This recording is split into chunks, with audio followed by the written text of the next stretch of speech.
In this video, I'm going to show you the 2 ways to increase the value of your coaching, consulting, or service-based offer and how to do it. So I'll give you some examples and stuff like that. And we were covering this topic on a group call yesterday with a bunch of our clients.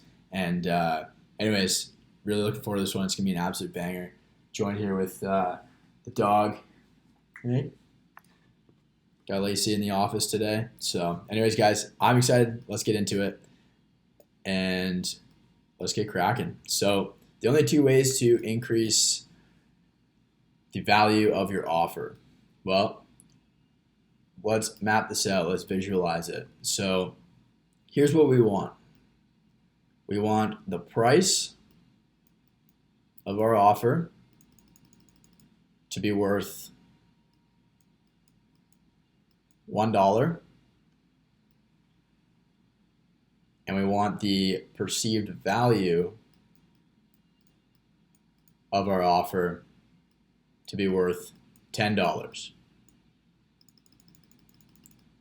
So this is called the surplus, right? So how do we increase the price? Well, since we price based on value, then we want the distance between here and here to be as wide as possible, because if somebody is getting something that's worth $10 and all they have to do is pay $1 for it, that's a ton of value. That's an extremely good deal, and they're going to do whatever it takes to come up with $1 to buy that thing, right? So how do we increase the value? We increase the value by expanding this gap. The bigger the gap, the taller the gap between price and perceived value, the more value your offer is, the more valuable your offer is, right? So how do we do that? There's literally 2 ways. One, we either decrease the price,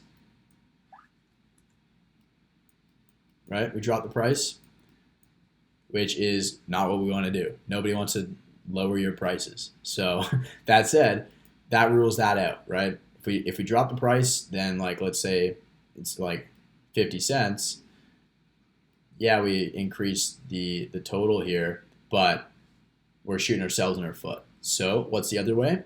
We increase the perceived value of the offer, right? We want to increase perceived value. And notice how I say perceived value, because on the front end, we're really focused on their perception of what we have rather than rather than the actual thing, right? It's all about perception because it's very subjective, right? Maybe one person might understand something a lot differently than somebody else. So maybe they've watched a lot more of your content or something like that, and they have a really good idea of what the hell you actually do. Whereas somebody else who's never heard of you before, they don't really see that. The perceived value of you and your program is a lot lower because they don't really have any context. They don't really know what it is you even do, right? So that said, how do we do that? We want to increase that to like $15, right? And then naturally, once we increase the perceived value of our offer to $15, then that means we can actually raise our prices, right? We can raise them based on that. So now you can charge like $3, right? Triple your price and increase the perceived value, $3 or $1.50 or whatever you want that to be, right? But that said, like how do we actually do this? How do we actually increase the perceived value so that it's on the front end, it's perceived a lot higher than before? Well, there's a few ways you can do it, right? So one very common way is time, right? Speed up the time for results or reduce the amount of time it takes for them to actually get the result they're looking for. So I forget where I heard this from. It's a story. And anyways, it's talking about like the dentist. Let's say you have a very sore toothache and you call 2 dentists, right? Dentist A says they can remove it. The surgery will take 12 hours and it'll cost like $1,000. But then you got to deal with 12 hours of severe pain, right?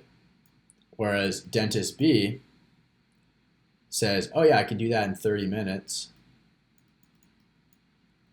but it's going to cost 5,000, 5 times the price, and the only thing that changed is the time it takes to solve the problem, right? If you're in excruciating pain and you really need to solve that problem, then you're going to come up with 5 grand, right? And I think the punchline for this was like, if you, like, dentist B tells you like, yeah, I could do it in 30 minutes, but it's going to be 5 grand. They're like, 30 minutes? Like, that guy does it like 30 minutes and like 5 grand. That guy does it for 1,000. And then dentist B tells you, he's like, well, I mean, I can take 12 hours to do it if you want, right? So really, like, the main thing here is like, the sooner you can solve their problem, the sooner you can get them results, the more valuable your offer becomes, right? If it, let's say, like, for example, with a business, if you're helping somebody get from like 0 to 10K a month, something like that, right? 0 to 10K a month. And we look at 2 different options here, right? Path A and path B. And path A takes 1 month. Path B takes 6 months. And let's say this is like 1 month is like 5K. 6 months, 1K. What are you going to choose? Well, let's look at opportunity cost. If it costs you 5K to make 10K a month and it only takes 30 days to ramp you up to there, then that means at the end of the first month, the difference between 6 and 1 is 5. So you've got 5 months of doing 10,000 a month.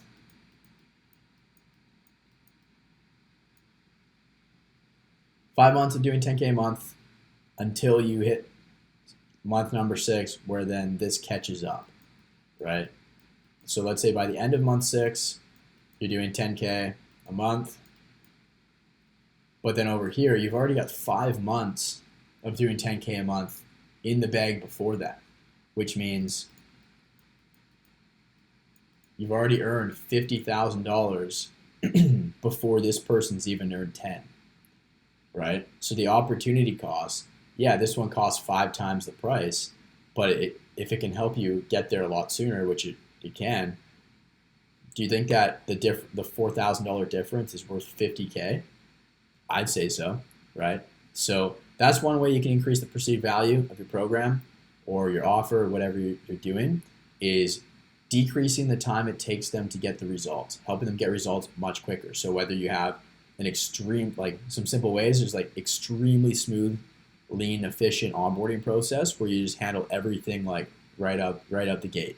And then they're onboarded like literally the next day, and then everything's like in motion and moving forward like literally tomorrow, rather than like the other companies, maybe the industry standards, like it takes like 2 weeks to get onboarded and get all the stuff you need from them and whatnot, right? And nobody wants that. People want results and they want them now. So see what you can do to increase the perceived value by manipulating the time variable there. Another one is like, let's see, increase like the likelihood, the percentage chance of results. If you've got a lot of case studies or if you've got a proven process and you can clearly communicate to them and show them in your marketing and on the sales call that like it's going to be ridiculously hard to fail, you've got literally everything they need, and that the chances of them actually achieving the results that they're looking for is extremely high, then that's going to increase the perceived value of your program, and therefore you can start charging more based on that as well, right? So there's some stuff you can do with marketing, and remember it's perceived value. So you can play around with this and kind of manipulate it. Obviously do it ethically, because it can be dangerous otherwise. But I'd imagine everybody watching this channel has some degree of moral standards. At least I'd hope so. But anyways, increase the likelihood of results, speed up the time it takes to get the results. So this is like, rather than taking like 2 weeks, you get there in a day. So that's the difference between like a plane and a car. You know, it's like if you're flying from LA to New York, you can get there in a few hours with a plane. It's going to cost like, actually with gas and stuff, it might cost the same. But anyways, if you're to drive, it'll take like quite a few days, probably like a week or so, right? So that said, what's more valuable depends what your time's worth, but the plane, right?